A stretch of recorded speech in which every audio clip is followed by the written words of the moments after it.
காட்டுல யார் வாழ்ந்து வந்தா? காக்கா. அப்ப அது சாப்பாடு எடுத்துட்டு போச்சு. யாருக்கு?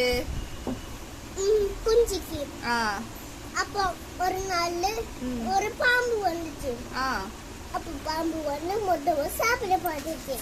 அப்போ காக்கா போயிட்டு வந்து அப்போ முட்டையை பார்த்து அழுச்சு. அப்போ அது நரி வந்துச்சு. நரி வந்து காக்காட்ட கேட்டுச்சு. என்ன சொல்லுச்சு காக்காட்ட? என் முட்டை பாம்பு சாப்பிட்டுருச்சு. அப்போ நரி சொன்னிச்சு. அப்போ எல்லாரும் குளிச்சுட்டு இருந்தப்போ அந்த மணி ஒரு காக்கா எடுத்துட்டு போனுச்சு. அப்போ நரி என்ன ஐடியா கொடுத்துச்சு காக்காக்கு? சொல்லு. கொடுத்துச்சு. என்ன கொடுத்துச்சு?